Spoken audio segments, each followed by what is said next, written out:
En kinde makare kendo kamano moro intie jera mar Lulu TV Mind en kukumar wach mikele kinde ka kinde kod Njefolo Mbaka.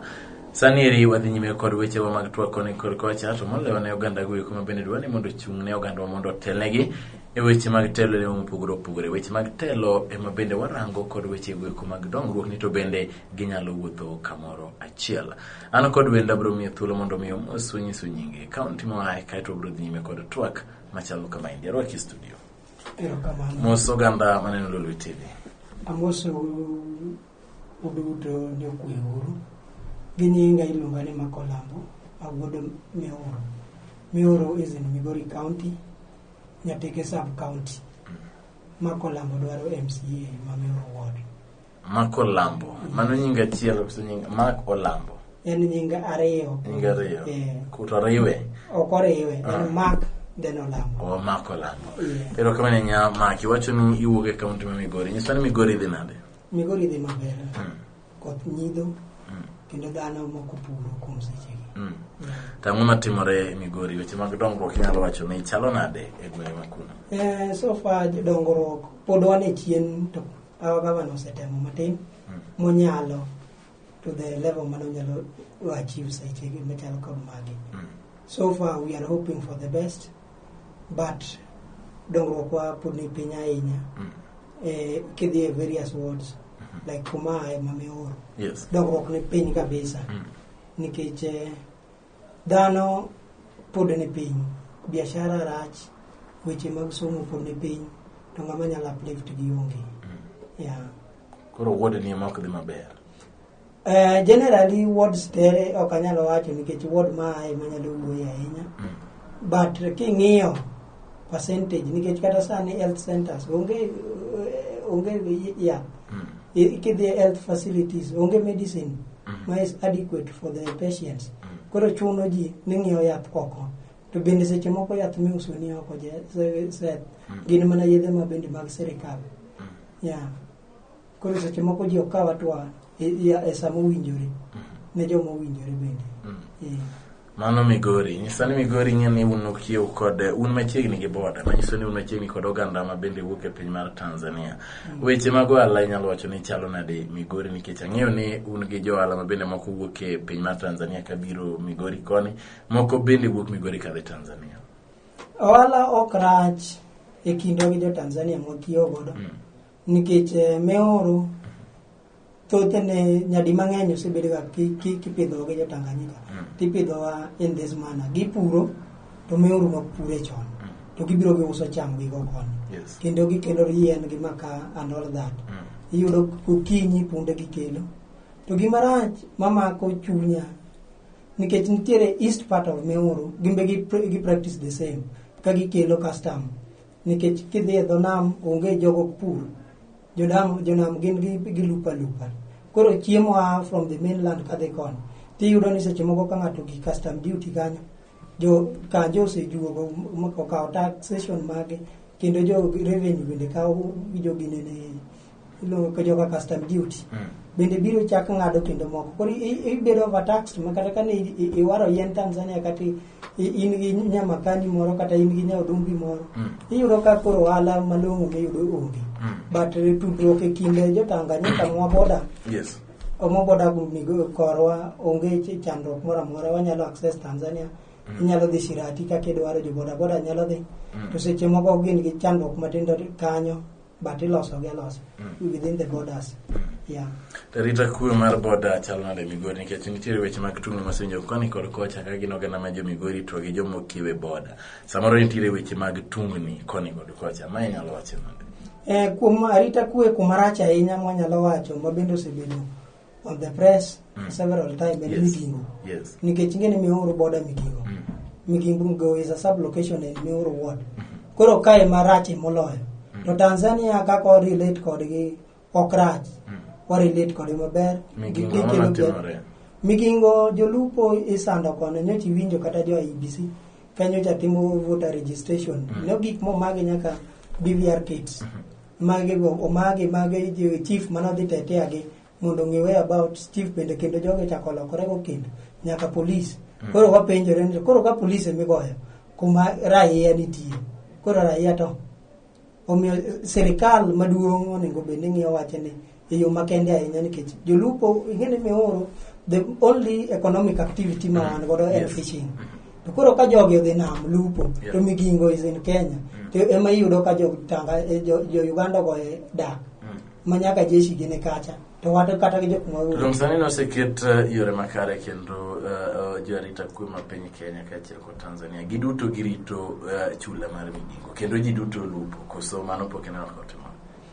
So far romo to ji osebedo ka romo kata the latest nyocha giromo Eldoret ka giwuoyo about this to gimane is in the ground seche moko yudo ka pogore but nyaka sama koro wawuoyeni to nyocha doko kwe matin but we hope the central government onego bed ni kawo atwa makende mondo mi ginyiswa ka Migingo ni karwa kata en Uganda nikech wan wang'eyo ni Migingo ni Kenya koro man is the national government mondo bi owuog oko mondo owuo ayanga mondo kaw jeshi nikech tich jeshi en ang'o to guide our borders koro ka Migingo igoye ji imaye ji rech ginene rech besani tin iyudo kata kilo moro 20 ng'ato chak mai ok en gima long'o kagi mai to gine makoro giuse doge ka gisekawo to gidhi giuse kendo gipime kilo to ito seche moko nindo kata nam yuagogo yorega kata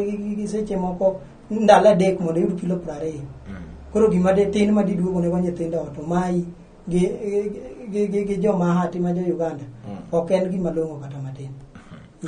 Erokamano gombo ni en ang'o momiyo ichaki iwuok kaka Mark ni dwe chung kaka member of county assembly ma Meru Bay ang'o mami ibedo kod paro ni Jeff Seth gima timore ni dongruok en gima ber kendo wuoyi ka wuoyi kata bed mana mane Nairobi kata mane Mombasa umor kodonjo dalagi ka dalagi ber kendo wuoyi ber kidhialo gi nying thurgi to koro ka in e gweng' mag are 90s onge gima oselokore nyaka seche are 90 higni machien go sani we are in 21st century to pod watimo gik moko as if we are in 18th century koro chuna ni mondo mi aji to keza mondo mi agu gi vijende wetena mage ma itimo mana manya yo manya chongi en ni kata king'io our road networks infrastructure is one thing is pathetic yore richo are tunga gatu wan gi skunde ma chalo kaka Lisori Primary is one of the school ma ed teacher kata any teacher ma this Lisori diere koth en gi longe ariyo en gi shedi ariyo achiel moyoro godo pi achiel modhi puonjo godo e class to magi gima onge olalo makalo ka dhi Lisori Primary onge olalo Jeff en yoro pi ma seche moko yoro nyaka kaka jogweng' kosirito ni mondo yieri MCA ko kelo sola Jeff lalo unyalo kawo bao moro maduong' kata yien to ng'ado to dhi keto kone gi kocha koro ka jopuonjre kalo kata jopuonjre to gikalo e wi olalo kadi poni koth chwe mana en paro maber to so far no gik mwa no wasekelo yie jwenge mane nyalo kalo nikech ok en distance machiegni yie jwenge to yie chalana yie jwenge en yie mowundi gorindi orindi ng'eni en yien ma float e wi pi koro ing'ado bepe moko to iloso ne maber koro ji nyalo kwango to nikech Lisori boda Tito to Tito tinde wang'e odinore koro pi pong'o dina ringa puothe ji ok ake puothe koro inyayudo ka en distance maduong' mok inyal cover like 500 meters away ok inyal tugori ni dhiri yo mondo yud kaka jikal en tiende niya nyaka losa kata kobedo mana Maram Road to bedo Maram Road maber mobogi maber mapiyo bedo diverted kala at one point koro ing'eni mondo itim gini gi pesa ni it is hectic and our economically okwan jo maber financially jomi oro ni piny beno se wuoyo kod member of county assembly mar mondo ng'eni oganda ok nyal dhi tutu iwacho ni tutu dinore Tito ahora Tito dinore isewuoyo kod MC mar nyiso ni to in ma ichung' kaka ng'ama represent bende setero paro ni bura ni onego beni iyawnwa aora Tito mondo mi oganda wakal maber nyithindo dhi skul ka nyithindo oponi okalo aorano to ginimoe ka gidhi e skul kaeto giwito ngimagi mano ng'eni en masira ma ok ber bende usewuoyo kod gimiso ni to wach aora Tito ne itime nade so far oseber kiwuoyo ne ten ng'at ma kiluongo kata ni omera bi wakudhe wach moro to ringa oringa mabe kata gimo miyo ringi emikia. Inise luongi? Yes, aseromo kode several occasions. Chieng' moro waromo kode wakone ni bwana powe kata yo makale bath kamin ng'ane ni mondo mi wayud kaka joka ng'ane bende nyalo access this other point. Kiwuok kar Luanda School kidhi Tagaji kanyo yo rache kabisa. Kidhi Nyakondo Primary yo rache. Sani nyo yawnwa boda. Wan gi boda mar Kobadia. Boda no kende ni ka koth chwe kata jo patrol boda patrol ok nyalo kalo nikech ang'o nosegol pesa nogolo gi CDF nogolo pesa matin mondo gero lalo matin mane ji nyakal to the work was very shoddy nikech lack of supervision at the ground. Koro kaka notimore no odhi otimo backfilling gi oken maram to oken black cotton. Koro miyo ka koth ochwe kuonde gi timo chuodho lelo magi chok nyakal kata jo pikipiki yore kata mag CDF king'iyo yore mag CDF seche moko are not accessible to mana nikech because of bad leadership ma wan go. En chandruok maduong' ahinya. To dong' magi jotelo mane unemono yiero koso? Yes, so far nikech gin they are the sitting jotelo. Wabro wacho ni wane no yiergi but an ideally no can for them. Yeah, ideally no can for them. Now I was for the opponent to fail luckily enough negi yudo. Kore it is their luck. But kata bel mane no kugoni kura kata no goni gi ng'ama chiel. You should serve people equally. Kore nyalo wacho ni MCS mopogore mantiere sub counties duto mag Migori County. Inyalo wacho ni kirango gi to tijegi osebet machalo nade? Tijegi ok ber ahinya nikech moko odhi MCA to they did not know what was the functional requirements of an MCA. Kuri iyudo ka seche moko failure was coming to us as voters. Nikech seche moko inyalo paro ni ne en tij councilor machon. Yes. To kodhi oyudo to yudo ka gicha is so broad. Ma a class 7 cannot do it. Anything kata Kenya ka any interview ibro yudo ka there is a minimum requirement. To kuro ka requirements they were not met. How do you expect things from Iparo ni telo onego rang gi weche yore mag somo nikech osanga jotelo ma bende sombgi ni piny to tiyo maber. Osanga jotelo ma sombgi ni malo to bende ogiti maber. Bende iparo ni telo tudore kod somo. Somo is a core requirement e yor telo. Nikech kionge koro jatelo nyaka bed mana ng'ama somo maber. No, ok awacho ni jatelo nyaka bed ng'ama somo. Inyalo bedo ni isomo, in gi diploma, in gi degree. To seche moko in ng'at mayiera. To seche moko ing'eni somo bro mi ing'e kaka interact gi ji. Ibro ng'e kaka iwuoyo. Ibro ng'e kaka handle your things. How you program yourself. Iwinjo. Although nitiere moko ma inyuolo godo ji. To a good leaders nyaka bed jok man gi at least knowledge to nyaka gibedi. Isa require. Koro me kutema me yiero onge kod somo maber. Ok awacho ni mek waten nikech wan gi MCA achiel ma me I'm talking of Meru Ward. Meru ka ana penji kaka MCS ositiyo Migori County ok mana mar Meru Ward kia. Nitiere nikech ka county ka Meru Ward onge kaka unyalo kalo wanga pa udhi ward machielo. Mano pod nitiere tabu nikech ok unyalo tiyo kendo. Jo Meru nyaka ti kod jo ward moro be nyaka ti. Nyaku makru. Ok dang utini wan jo Meru koro wan jo Meru wetiyo kendo. Ok dutimo ala be mane kind jo Meru kendo. Nyako timo ala gi joka ginto gitiyo nade mondo mi environment mar Migori County obed maber. Kwa wuoto koro walose Migori County kaka un jotelo madwa bedo jotelo mag Migori County.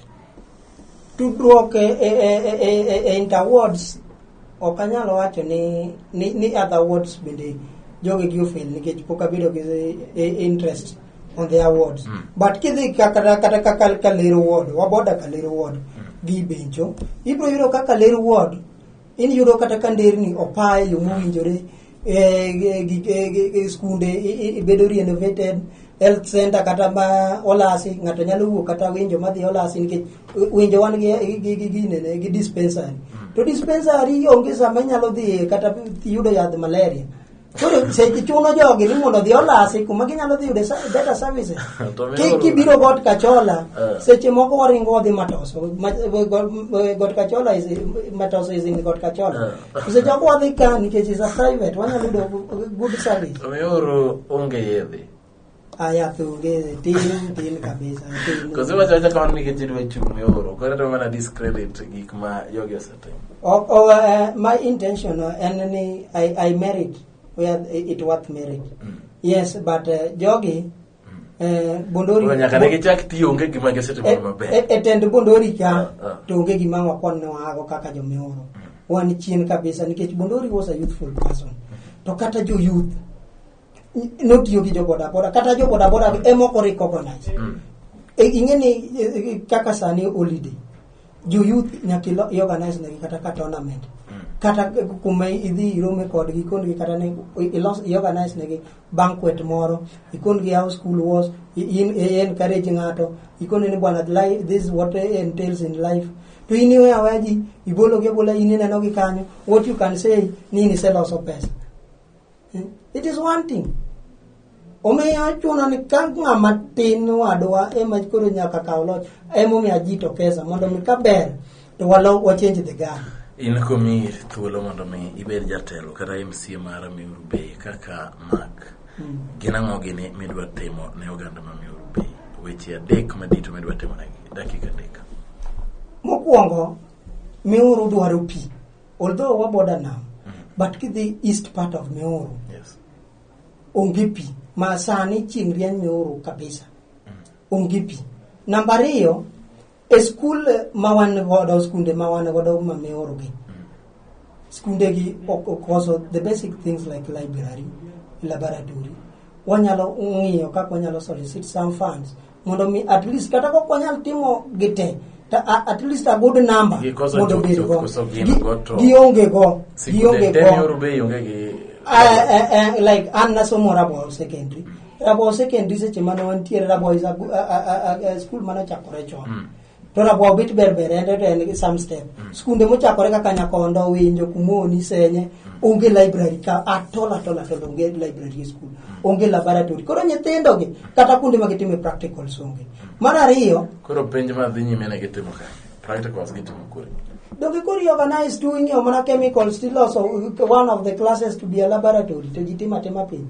Pokinena dogi kata tro kana gindo jitimo ge kata teyen. So I organize to but gionge kuma ginyalo time their practicals properly.